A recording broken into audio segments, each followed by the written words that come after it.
गलतियां खत्म होंगी तो आप उनको यहूदी लॉबी से दोबारा मुसलमान लॉबी में कैसे लेंगे? एक बात ज़हन में रखें, अगर हमने बरसग़ीर की सियासत में किसी को अंग्रेज़ का एजेंट कहा है या हमने आलमी सतह पर किसी को अमरीकी एजेंट कहा है तो ये उन्वान है, ये उन्वान है, ये गाली नहीं है।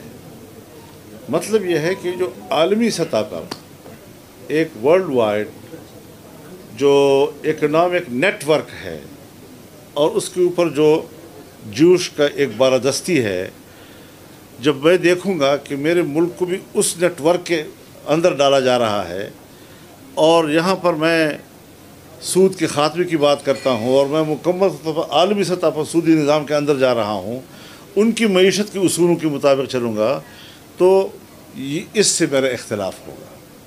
अब इस इख्तलाफ का उन्वान अगर ये है कि यहूदी एजेंट, तो इसको गाली क्यों कहा गया? उसको संजीदगी से लेना चाहिए था, मुझसे पूछना चाहिए था कि आप ये बात क्यों कह रहे हैं।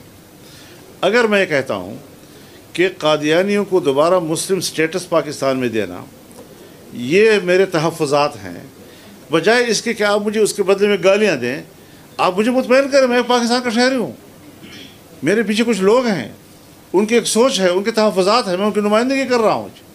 अगर मैं कहता हूँ कि पाकिस्तान में मगरबी तहज़ीब को फ़रोग़ दिया जा रहा है और हमारी इस्लामी और मशरक़ी तहज़ीब जो है उसका ख़ात्मा किया जा रहा है, इसके बदले में गाली देने की बजाय मुझसे पूछा जाए, मुझसे बात की जाए। सियासतदान का काम यही होता है।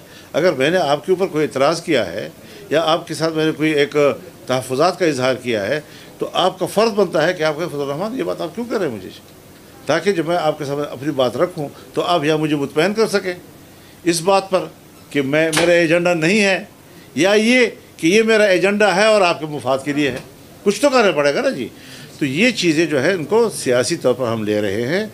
और आज जब उनके लोग आए हैं, अगर ये लोग 12 साल पहले भी आते तब भी मेरा यही एटीट्यूड होता, और अगर आज आए हैं तब भी मेरा वही एटीट्यूड। बहुत शुक्रिया।